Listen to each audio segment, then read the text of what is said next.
हिंदुस्तान में योग की तारीख बहुत कदीम है। कहा जाता है हजारों साल पहले समाजी रहनुमा महर्षि पतंजलि, जिन्हें फादर ऑफ योगा भी कहा जाता है, उनके मुताबिक योगा के 8 अक़साम हैं, जिनमें यम, नियम, आसन, प्राणायाम, प्रत्याहार, धारणा, ध्यान और समाधि है।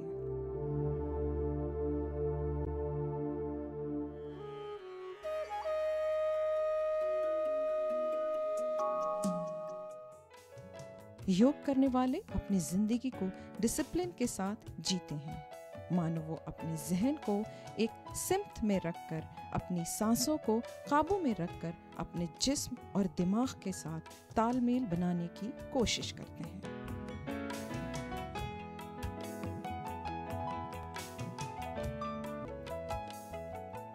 योग के जरिए योगी अपनी रूह की तवानाई को खुदा के साथ जोड़ने की कोशिश करता है, जिसे मेडिटेशन के नाम से भी जाना जाता है।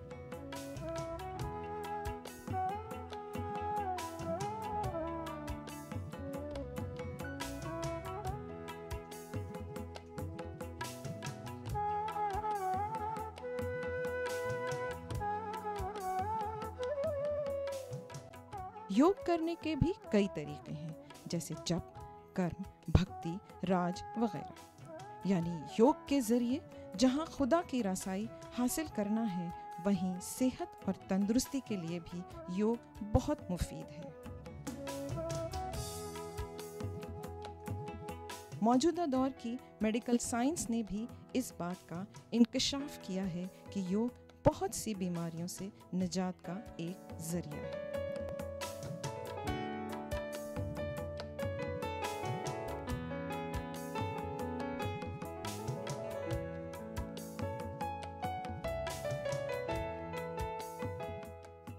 इक्कीस जून को आलमी यौम योग यानी इंटरनेशनल योगा डे के नाम से मौसू कर दिया गया।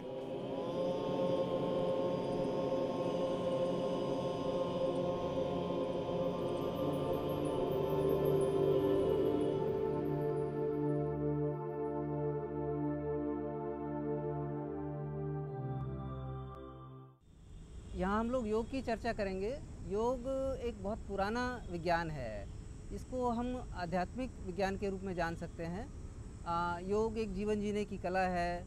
योग एक स्वस्थ रहने का विज्ञान है। योग का प्रादुर्भाव आज से हजारों वर्ष पूर्व हुआ। सच पूछा जाए तो योग पूरे विश्व को भारत की एक देन है, भारत की एक अच्छी विरासत है, जो आज पूरी दुनिया में लोगों को स्वास्थ्य के बारे में और सहज रहने के बारे में सिखा रही है। 27 सितंबर 2014 को हमारे देश के प्रधानमंत्री माननीय श्री नरेंद्र मोदी जी ने यूनाइटेड नेशंस में एक प्रस्ताव रखा कि पूरी दुनिया को एक ऐसा दिन मनाना चाहिए जो सारे लोगों में योग का प्रचार प्रसार करे। 11 दिसंबर 2014 को यूनाइटेड नेशंस में ये प्रस्ताव सर्वसम्मति से पास हुआ। उसमें निर्णय लिया गया 21 जून को हम पूरे विश्व में अंतर्राष्ट्रीय योग दिवस मनाएंगे। और सन 2015 से लेकर आज तक हर साल हम अंतर्राष्ट्रीय योग दिवस मनाते हैं। न केवल देश में बल्कि पूरे विश्व के जितने भी देश हैं, लगभग सारे देशों में बहुत उत्साह से, बहुत मोटिवेशन से, बहुत एनकरेजमेंट से अंतर्राष्ट्रीय योग दिवस मनाया जाता है। लाखों लोग उसमें पार्टिसिपेट करते हैं और एक स्वस्थ समाज की हम चाहते हैं कि ये वसुधैव कुटुंबकम का जो संदेश है वो पूरी दुनिया में फैले, और योग उसमें एक बहुत अच्छा माध्यम हो सकता है पूरी दुनिया को स्वस्थ रखने के लिए।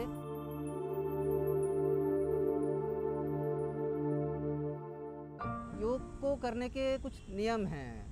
अगर किसी को योग करना है तो उसके लिए नियमों का पालन ज़रूरी है, क्योंकि योग हमें एक अनुशासन वाली ज़िंदगी सिखाता है। योग हमारी लाइफ को डिसिप्लिन करता है, हमारे अंदर पेशेंस डेवलप करता है और अल्टीमेटली हमें एक स्वस्थ और सहृदय नागरिक बनाने में योगदान देता है। तो योग के जो नियम हैं वो ये हैं कि सबसे पहले आप सुबह जल्दी उठिए, रात को जल्दी सोइए। योगाभ्यास करने से पहले कम से कम 4 घंटे तक कुछ भी नहीं खाना चाहिए। अगर आपको कुछ खाना है, कुछ हल्का सा पानी पी सकते हैं, कुछ इस तरह का नींबू पानी ले सकते हैं, लेकिन कोई भी ठोस पदार्थ आपको नहीं लेना चाहिए। योग करने के 1 घंटे पश्चात आप हल्का नाश्ता ले सकते हैं। योग करने का सबसे अच्छा समय प्रातःकाल का है। सूर्योदय से पूर्व अगर आप उठ सकें, जल्दी कर सकें तो बहुत ही अच्छा है। सायंकाल भी योग किया जा सकता है, लेकिन सबसे अच्छा समय प्रातःकाल का है।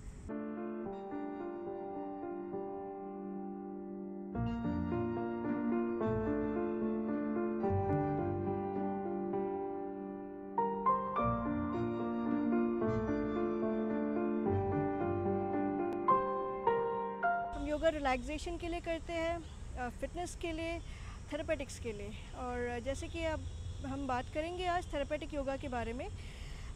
कई प्रकार की बीमारी होती है और एक पर्टिकुलर बीमारी के लिए हम एक पर्टिकुलर सेट ऑफ आसन या प्राणायाम करते हैं। तो आइए आज हम देखते हैं कुछ ऐसी बीमारी जो कॉमनली पाई जाती है लोगों में, जैसे मेटाबॉलिक डिसऑर्डर्स है, जिनमें obesity, hypertension, diabetes, thyroid issues और जनरल फिटनेस के बारे में बात करेंगे। और ये कई लोगों में कॉमनली पाई जाती है। अभी हम जनरल फिटनेस, जो हर कोई आजकल फिट रहना चाहता है, उनके लिए हम सजेस्ट करेंगे सूर्य नमस्कार।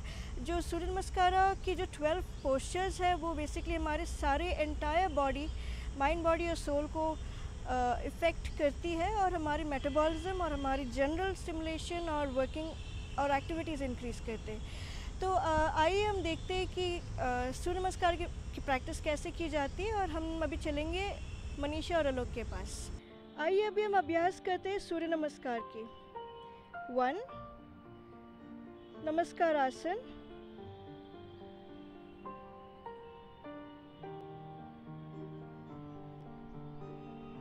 2 ऊर्ध्व हस्तोत्थान आसन,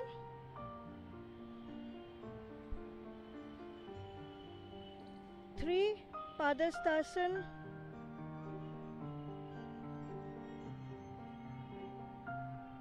4 अश्वसंचालासन,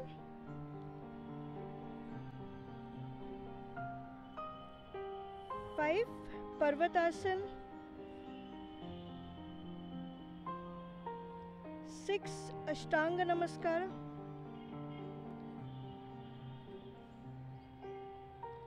7 भुजंगासन,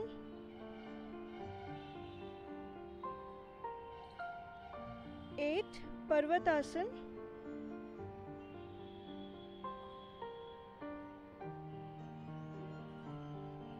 9 अश्वसंचालासन, 10 पादहस्तासना,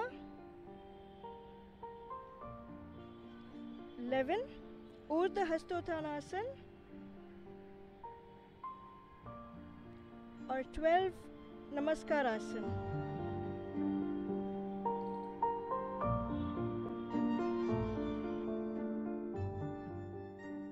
ऐसे कुछ आसन हैं जैसे ताड़ासन, त्रियकताड़ासन, कटी चक्रासन, उष्ट्रासन, वक्रासन।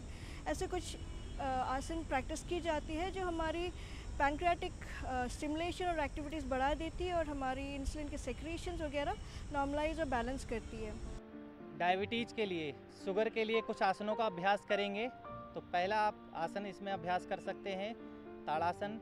ताड़ासन की स्थिति, पहले सामान्य स्थिति, योग स्थिति में खड़े रहेंगे। दोनों हाथ धीरे धीरे ऊपर की ओर उठाएंगे। दोनों हाथों की उंगलियां ऊपर, फिंगर क्रॉस करेंगे। हथेलियां आसमान की तरफ, पूरी बॉडी धीरे धीरे ऊपर की ओर खींचिए। सामने कॉन्सेंट्रेट करेंगे। श्वास भरते हुए धीरे धीरे एड़ी को ऊपर उठाएंगे।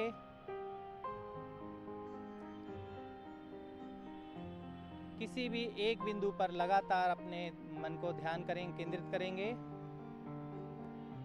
रिलैक्स, श्वास छोड़ते हुए एड़ी को नीचे, दोनों हाथों को धीरे धीरे नीचे की तरफ वापस ले। डायबिटीज का दूसरा आसन अभ्यास करेंगे, त्रियक ताड़ासन कहते हैं इसको। दोनों हाथों को ऊपर की ओर उठाएंगे धीरे धीरे, श्वास भरते हुए। दोनों हाथों की उंगलियों को आपस में क्रॉस करेंगे। हथेलियां ऊपर आसमान की तरफ, पूरी बॉडी खींचेंगे। राइट साइड श्वास छोड़ते हुए, राइट साइड धीरे, दृष्टि आपकी सामने, होल्ड रखेंगे थोड़ी देर।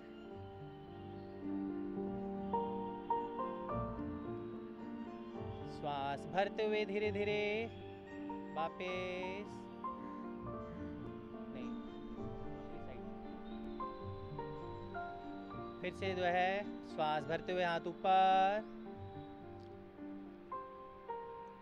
फिंगर को आपस में क्रॉस करेंगे। हथेलियां आसमान की तरफ खींची हुई, बॉडी बिल्कुल सीधी रखेंगे। श्वास छोड़ते हुए बाईं तरफ जाएंगे, शोल्डर को सीधा रखेंगे, सामने देखेंगे।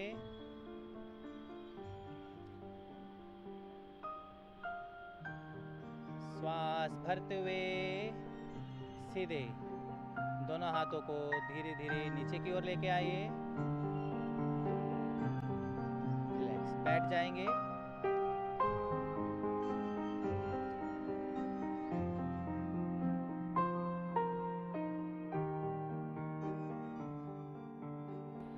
डायबिटीज की तीसरा आसन है। तीसरा आसन वक्र आसन का अभ्यास करेंगे। दाहिने पैर को घुटने से बेंड करते हुए लेफ्ट घुटने से क्रॉस करके खड़ा करके रखेंगे घुटने को। बाएं हाथ को दाहिने घुटने पे लपेटेंगे।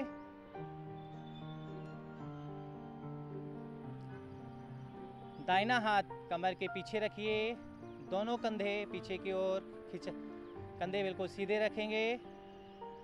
दृष्टि आपकी पीछे दाहिनी तरफ से पीछे की ओर। नॉर्मल ब्रीदिंग करेंगे।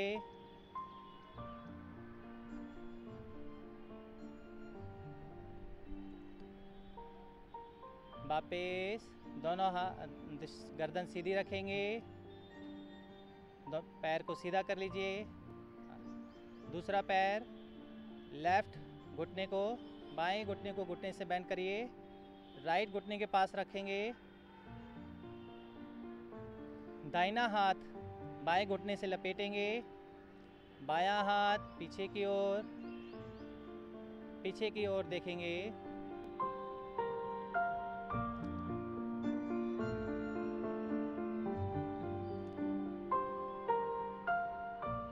हाथ को जो है सीधा रखेंगे।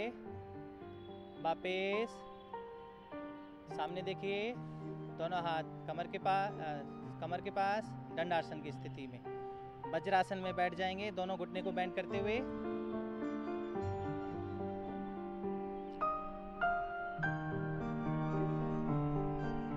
डायबिटीज के लिए चौथा आसन है आपका मंडूक आसन। दोनों हाथ की मुट्ठियां बंद करेंगे, दोनों अंगूठे अंदर। अंगूठे की साइड नाभि पे मुट्ठियों को टच करेंगे। श्वास बाहर धीरे धीरे बाहर छोड़ते हुए पेट अंदर पिचकाते हुए आगे की ओर झुकेंगे, सामने देखेंगे। आईब्रो सेंटर कॉन्सेंट्रेट करेंगे। दृष्टि आपकी दोनों कोहनियां ऊपर की ओर खिंची हुई। Face smile. थोड़ी देर इस आसन में स्थिर रहेंगे।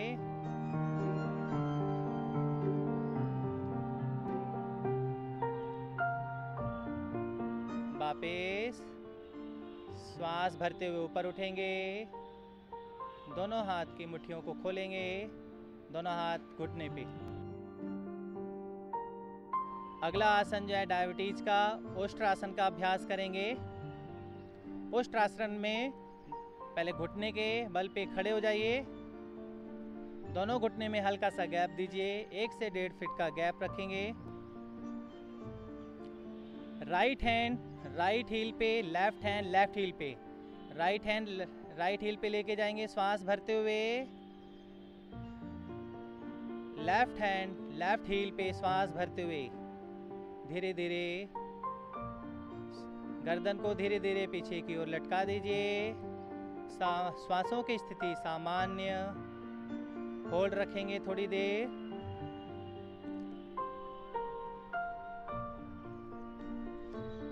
वापिस आएंगे। दाहिना हाथ आगे, फिर बायां हाथ आगे। दोनों हाथ थाइस पे धीरे धीरे बैठ जाएंगे वज्रासन में।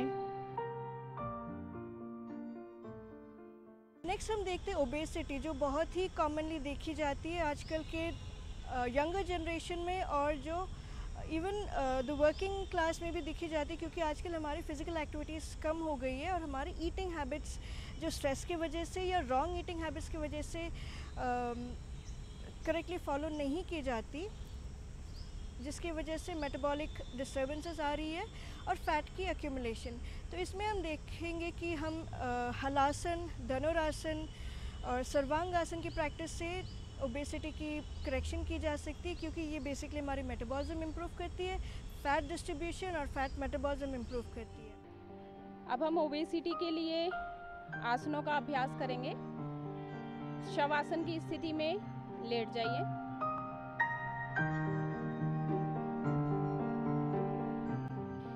सेतुबंद आसन का अभ्यास करेंगे। दोनों टांगों को घुटनों से मोड़कर खड़ा कर लीजिए। दोनों पैरों में, घुटनों में कंधों के बराबर अंतर रखिएगा। दोनों हथेलियां जमीन पर।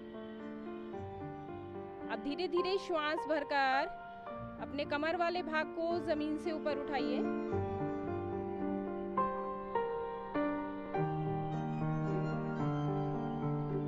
श्वास भरते हुए कमर को इतना ऊपर उठाएंगे कि आपकी ठुड्डी आपके कंठकूप से, गले से टच हो जाए।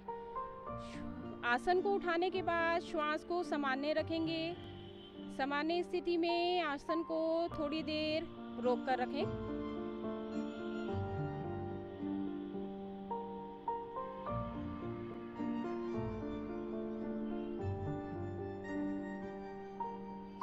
श्वास को सामान्य रखेंगे। पोस्चर को बनाए रखिए। धीरे धीरे श्वास को छोड़ते हुए कमर को नीचे रखिए।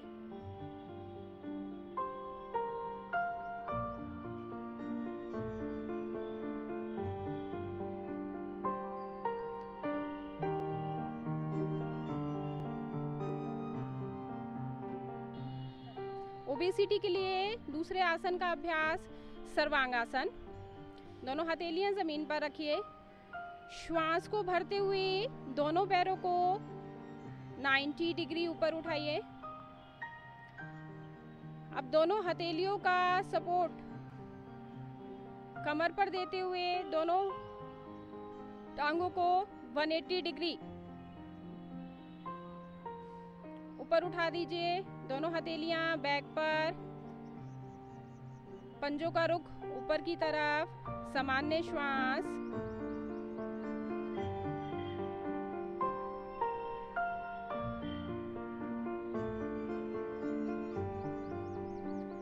धीरे धीरे श्वास को छोड़ते हुए कमर वाले भाग को जमीन पर रखिए।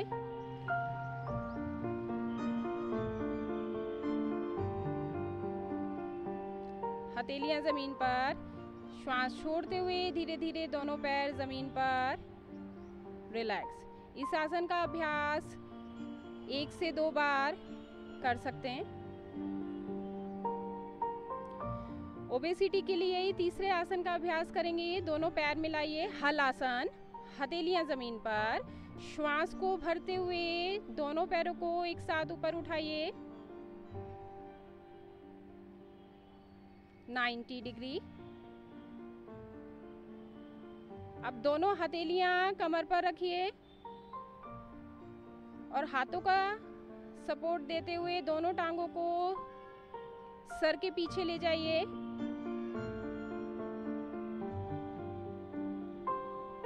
पैर का पंजा जमीन पर टच हो। सामान्य श्वास।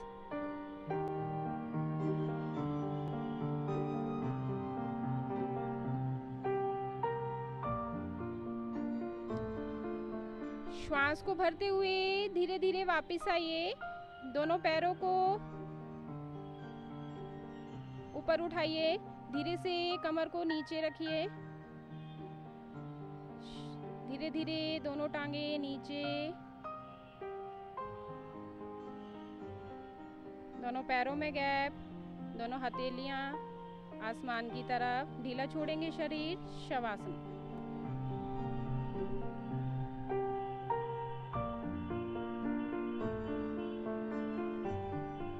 ये था ओबेसिटी के लिए पीठ के बल लेटने वाले आसनों का अभ्यास। अब दाईं तरफ से करवट लेकर पेट के बल आ जाइए। पेट के बल लेटने वाले आसनों का अभ्यास करेंगे।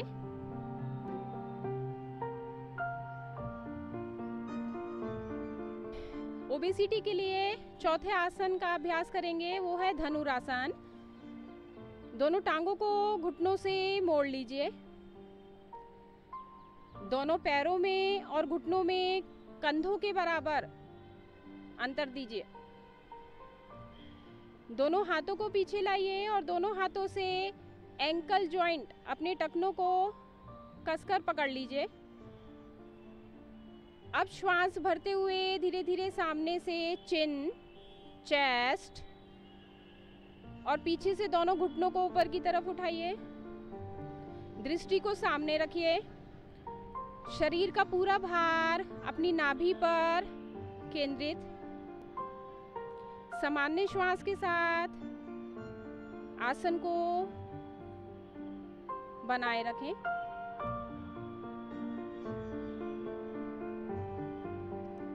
श्वास को छोड़ते हुए धीरे धीरे घुटनों को नीचे रखिए। हाथों की ग्रिप हटाइए, पैरों को सीधा कीजिए। मकर आसन की स्थिति में रिलैक्स करेंगे। दोनों हाथ सामने, माथा हथेलियों पर। इस आसन का अभ्यास 2 से 3 बार किया जा सकता है।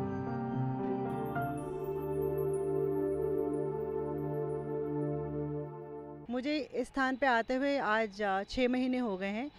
उससे पहले मेरी बॉडी में बिल्कुल भी फ्लेक्सिबिलिटी नहीं थी। जब से मैंने योगा शुरू किया है, नेचुरोपैथी शुरू किया है, तब से मुझे एक अलग ही आभास होने लगा है। बॉडी में बहुत ज़्यादा फ्लेक्सिबिलिटी आ गई है, तंदुरुस्ती आ गई है। जो पहले मुझे अर्थराइटिस की प्रॉब्लम थी, बिल्कुल तो ठीक नहीं हुई है, लेकिन बहुत फ़र्क है। आज के टाइम पे हमारा लाइफस्टाइल ऐसा हो चुका है कि हम लोग सिर्फ बैठे रहते हैं, कुछ काम नहीं करते हैं। सो इनिशियली मुझे लगता है हमें स्टार्ट करना चाहिए कुछ ऐसे एक्सरसाइजेस से, जिसमें प्राणायाम आता है, हमारे कुछ बेसिक सूक्ष्म व्यायाम आते हैं।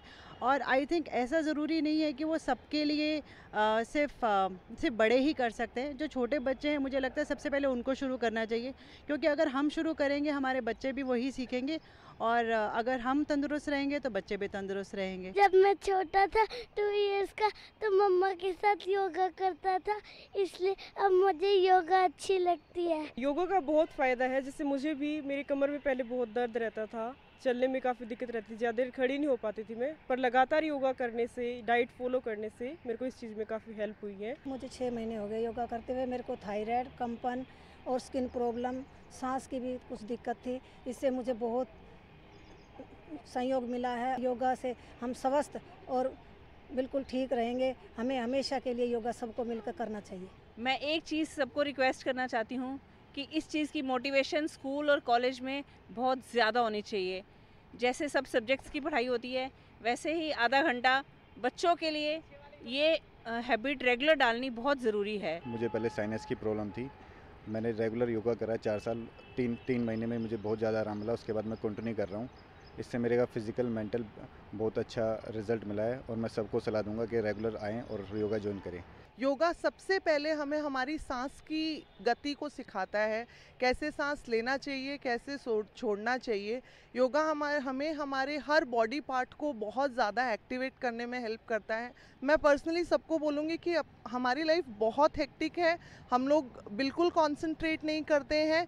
योगा इंडिया से ओरिजिनेट हुआ है, ये अपनी कंट्री का एक सिंबल है, और अपने को बीइंग इंडियंस ज़रूर योगा करना चाहिए।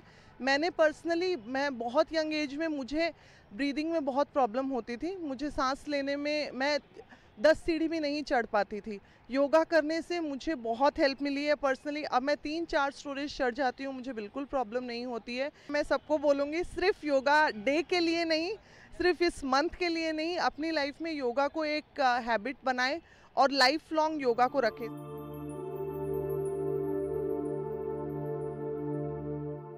योग के साथ एक महत्वपूर्ण बात यह है कि बहुत कॉस्ट इफ़ेक्टिव है, अफोर्डेबल है और इजी टू अडॉप्ट है। आप आसानी से इसको सीख सकते हैं, घर में कर सकते हैं, बाहर कर सकते हैं।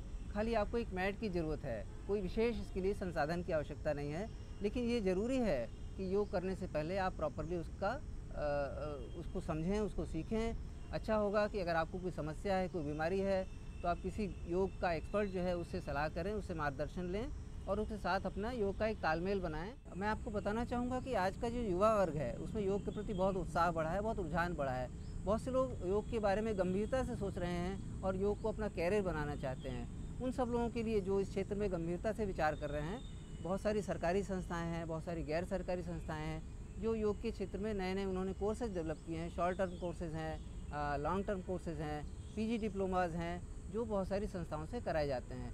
तो अगर आप योग के क्षेत्र में अपने भविष्य को देखना चाहते हैं, भविष्य को देख रहे हैं, तो मेरा सुझाव ये है कि आप उन संस्थाओं से नियमित कोर्स करें, ताकि आप इस क्षेत्र में अपने आप को, अपनी प्रतिभा को निखार सकें और इस क्षेत्र में काम करते हुए देश का और समाज का भला कर सकें।